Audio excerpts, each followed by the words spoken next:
오늘 본문 6절을 보게 되면 하나님은 계속해서 자신이 구원하여 있는 이스라엘 백성들을 향해서 이렇게 말씀하시죠. 제사장 나라라고 말씀하십니다. 우리 6절 상반절의 말씀을 읽겠습니다. 다 같이요. 너희가 내게 대하여 제사장 나라가 되며. 왜 하나님이 이스라엘 백성들을 애굽에서 구원하여 내셨습니까? 그것은 제사장 나라가 되도록 하기 위함이라는 거죠. 여러분, 제사장이란 어떤 사람이죠? 하나님께 제사를 드리는 사람이죠.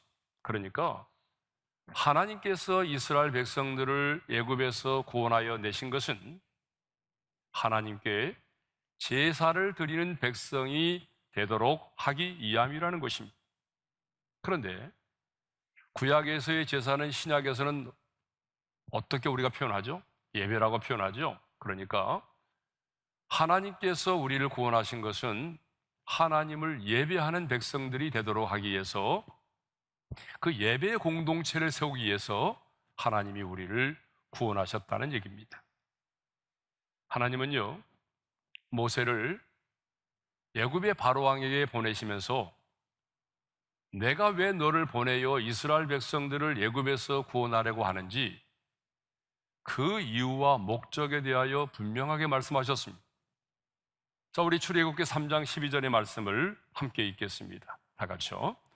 하나님이 이르시되 내가 반드시 너와 함께 있으리라. 네가 그 백성을 애굽에서 인도하여 낸 후에 너희가 이 산에서 하나님을 섬기리니 이것이 내가 너를 보낸 증거니라.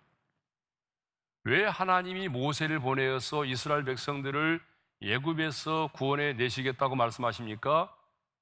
너희가 이 산에서 하나님을 섬기리니. 하나님을 섬긴다는 게 곧 하나님을 예배하는 것을 말하죠.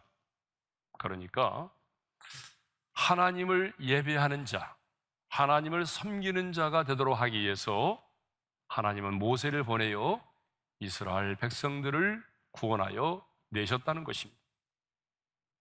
왜 하나님이 애굽의 압제에서 그들을 해방시키셨습니까? 하나님을 예배하도록 하기 위해서입니다. 그래서 이렇게 본다면 출애굽의 모든 초점은 해방에 있는 것이 아니라 예배에 있습니다. 하나님께서 이스라엘 백성들을 애굽에서 구원하여 내신 궁극적인 목적은 하나님을 예배하는 예배의 공동체로 세우시기 위함이었습니다.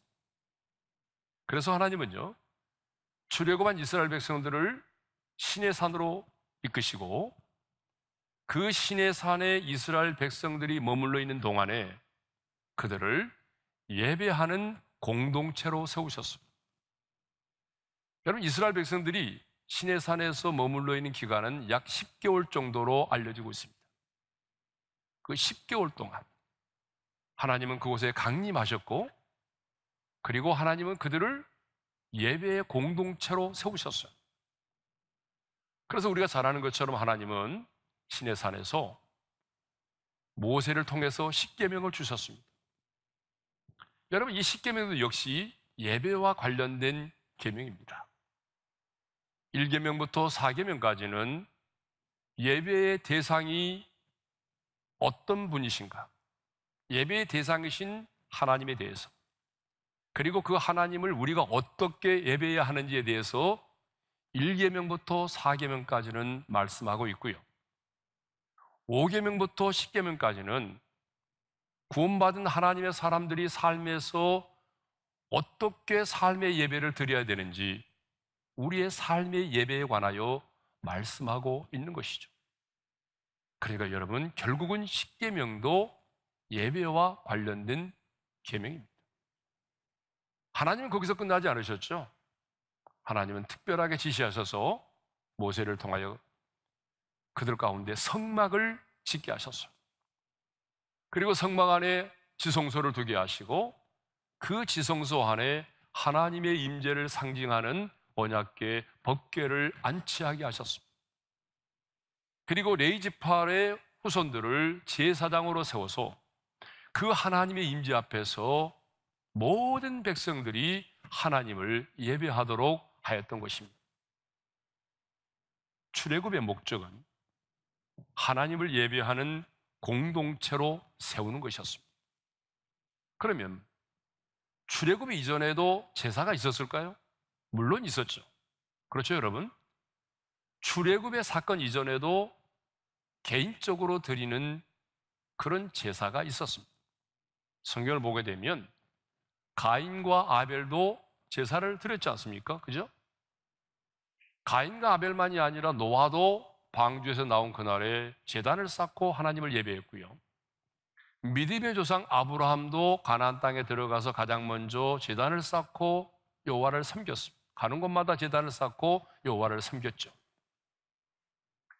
그러니까 출애굽 이전에도 각 사람들은 자기 자신이 제사장에 대해서 제단을 쌓고 하나님께 제사를 드렸단 말입니다. 그런데 이제는 하나님께서 이스라엘 백성들을 애굽에서 이끌어내신 다음에 성막을 짓게 하시고 레위지파를 제사장으로 세우시고 모든 이스라엘 백성들로 하여금 하나님을 예배하는 예배의 공동체를 세우셨다는 거죠. 자, 그런데 하나님을 예배하는 것을 싫어하는 자가 있습니다. 예배의 공동체를 세워나가는 것을 방해하는 자가 있어요. 하나님 앞에 온전한 예배를 드리는 것을 온전한 예배를 드리지 못하도록 유혹하는 세력이 있습니다. 누구일까요? 바로 바로입니다. 바로가 그런 사람이죠. 그래서 오늘 우리는 사탄을 상징하는 바로가 어떻게 예배를 드리지 못하도록 예배의 공동체를 세우지 못하도록 유혹하였는지 그 5가지 바로의 유혹에 대해서 생각해 보고자 합니다. 첫 번째 유혹이 뭡니까? 더 큰 어려움과 박해입니다. 보냄을 받은 모세와 아론이 바로에게 가서 여호와께서 말씀하신 대로 내 백성을 보내라. 그리하면 그들이 광야에서 내 앞에서 절기를 지킬 것이니라. 그렇게 얘기를 했어요. 그러자 애굽의 왕 바로는 이렇게 거절하죠. 나는 여호와를 알지 못하니 이스라엘을 보내지 아니하리라. 그런데 거절하는 것으로 끝나지 않았다는 거죠. 거절하는 것으로 끝나는 것이 아니라 그들이 게으름으로 여호와께 제사를 드리자 한다면서 게으르기 때문에 여호와께 제사를 드리자 한다고 하면서 벽돌을 굽는 재료를 주지 않고 평소에 생산하던 양만큼의 벽돌을 구워내라고 무거운 명령을 내렸습니다. 출애굽기 5장 17절과 18절입니다. 다 같이요. 바로가 이르되 너희가 게으르다 게으르다. 그러므로 너희가 이르기를 우리가 가서 여호와께 제사를 드리자 하는도다. 이제 가서 일하라. 짚은 너희에게 주지 않을지라도 벽돌은 너희가 수량대로 바칠지니라. 자, 이스라엘 백성들은 예배를 요청했다가 더 큰 어려움을 겪게 되었습니다. 예배를 드릴 수 있게 해달라고 간청했다가 더 큰 박해를 당하게 된 거죠. 여러분, 우리들 중에도 그런 분들 많이 계시죠? 예배를 요청했다가 핍박을 받고 예배를 좀 드리자고 요청했다가 왕따를 당하는 그런 일도 많습니다. 사탄은 이렇게 더 큰 박해와 어려움으로 예배를 방해하고자 했던 것이죠. 자, 예배에 대한 첫 번째 유혹은 예배를 드리면 더 큰 어려움과 더 큰 박해를 당하게 될 것이라는 유혹입니다. 자, 두 번째 유혹입니다. 두 번째 유혹은 이 땅에서 제사를 드리라고 하는 유혹이죠. 출애굽기 8장 25절의 말씀을 우리 함께 읽겠습니다. 다 같이요. 바로가 모세와 아론을 불러 이르되 너희는 가서 이 땅에서 너희 하나님께 제사를 드리라. 아주 바로는 교묘하게 이 땅에서 제사를 드리라고 유혹을 하고 있습니다. 그럼 여러분, 이 땅은 어떤 곳입니까? 애굽의 바로의 통치권이 미치는 영역입니다. 자신의 통치권이 미치는 그 영역, 자신이 지배하고 자신이 다스리는 그 애굽에서 하나님을 예배하라는 것이죠.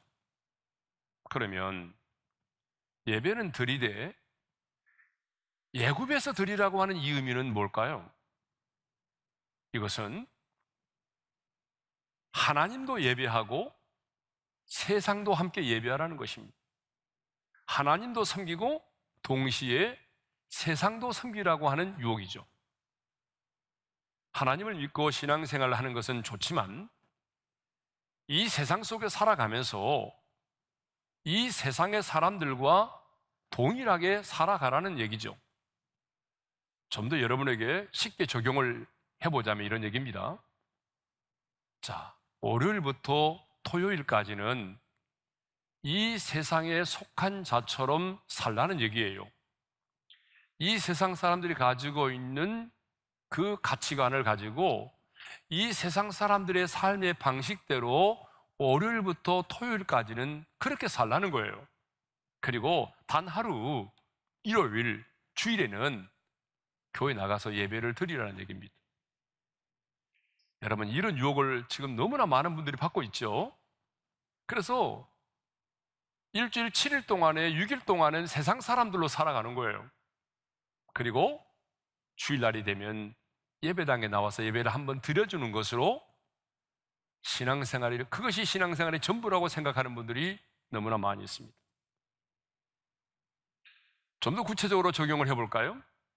분명히 내가 예수 믿고 하나님의 사람인데, 하나님의 백성인데, 이사를 할 때도 손 없는 날을 골라서 이사를 하고, 자녀들 이름을 지을 때도 장명소에 가서 이름도 짓고, 그래도 뭐가 좀 풀리지 않으면 제사도 지내보고, 무당을 불러다가 부닥거리도 해보고, 그래도 앞날이 답답하면 무당에게 찾아가서 내 인생의 운명을 좀 알아보라는 겁니다. 이렇게 인생을 살아가라는 거예요. 그런데 여러분, 구원이라고 하는 게 뭐죠? 여러분, 구원은요, 건져내서 옮겨진 것을 말합니다. 골로새서 1장 13절의 말씀을 읽겠습니다. 다 같이요. 그가 우리를 흑암의 권세에서 건져내사 그의 사랑의 아들의 나라로 옮기셨으니. 여러분, 우리의 구원을 옮겼다라고 말하죠. 건져내서 옮겼다라고 말하잖아요. 구원은 애굽의 땅에서 가나안 땅으로, 흑암의 권세에서 그의 사랑의 아들의 나라로 옮겨진 것을 말하죠.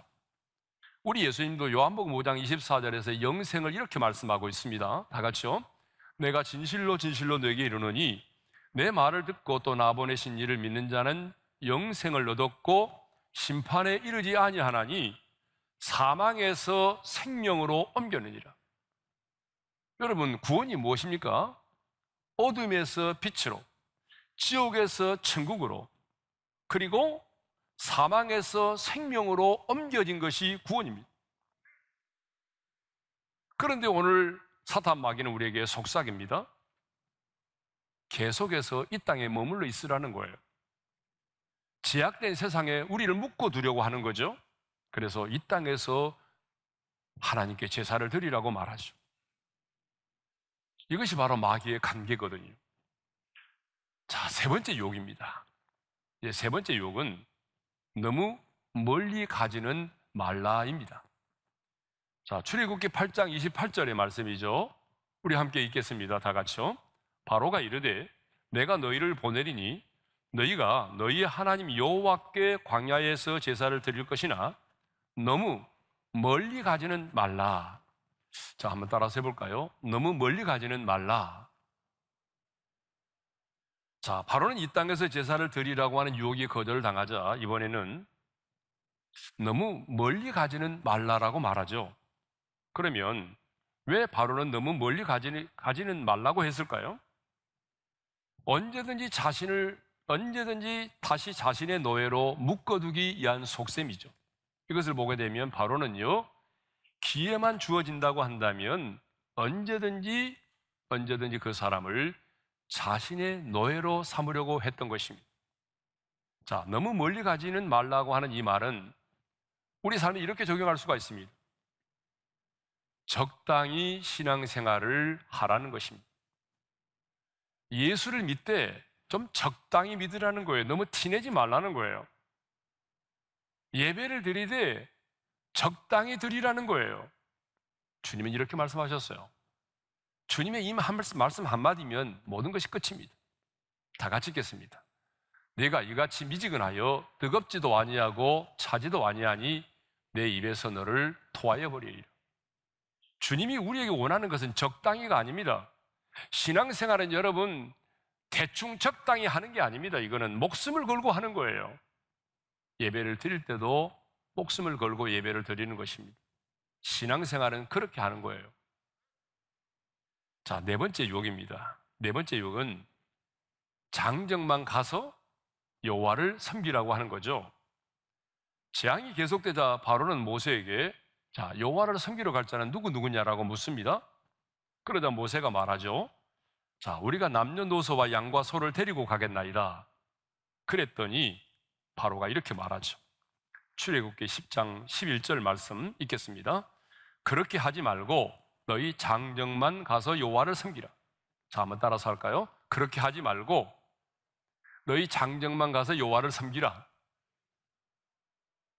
여러분, 이 말이 무슨 말입니까? 너희 어른들만 가서 예배를 드리라는 얘기죠. 너희 자녀들은 그냥 이 자리에 놔두라는 거예요. 자기의 통치 영역 아래 놔두라는 거죠.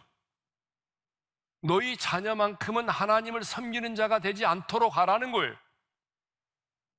여러분, 저는 이 말씀을 묵상하면서 깜짝 놀랐습니다. 하나님만 다음 세대에 관심을 가지고 있는 것이 아니라 우리 오륜교회만 다음 세대에 관심을 가지고 있는 것이 아니라 마귀도 다음 세대에 이렇게 관심을 갖고 있다는 걸 알게 됐어요. 여러분, 마귀는 진짜 다음 세대에 관심이 많습니다. 그래서 우리의 다음 세대들이 하나님을 예배하는 것을 싫어합니다. 하나님 섬기는 것을 싫어합니다. 그래서 오늘 또 마귀는 수많은 부모님들에게 이렇게 속삭입니다. 너희 자녀는 진학도 해야 되고 시험 준비도 해야 되고 또 결혼을 하려면 데이트도 해야 되고 여러 가지가 이유가 있으니까 너희 자녀는 그냥 놔두고 부모된 너희만 가서 예배를 드리라는 거죠. 여러분, 이 유혹에 넘어진 사람이 얼마나 많습니까? 그래서 엄마는 가서 열심히 예배하고 기도할 테니까 너는 공부나 열심히 해라. 이렇게 말하는 부모들이 얼마나 많아요. 예? 그래서 너무나 많은 부모들이 자신은 예배의 자리에 있으면서 하나님께서 내 가정에 맡기신 자녀들은 예배의 자리에 있지 않도록 예배의 사각지대에 있도록 방치하고 있다는 거죠. 하나님은 우리의 다음 세대가 우리의 부모와 함께 하나님을 예배하는 그런 예배하는 자들이 되기를 원하십니다.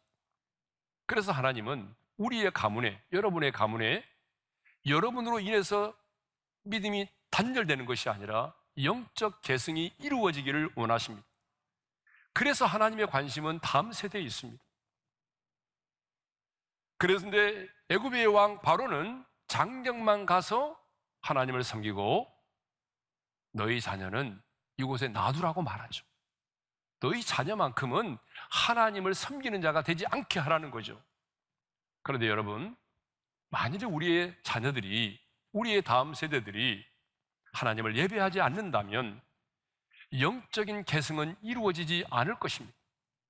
여러분, 육상에 400m 계주라고 하는 게 있습니다. 100m씩 4사람이 달리는데 이 계주에서 제일 중요한 게 뭔지 아십니까? 바톤 터치입니다. 여러분, 바톤을 떨어뜨리면 모든 게 끝나는 거죠. 여러분들이 아무리 열심히 신앙생활해도 그 믿음의 바톤이 내 자녀들에게 흘러가지 않는다면 여러분 끝나고 마는, 여러분 당대로 끝나고 마는 것입니다.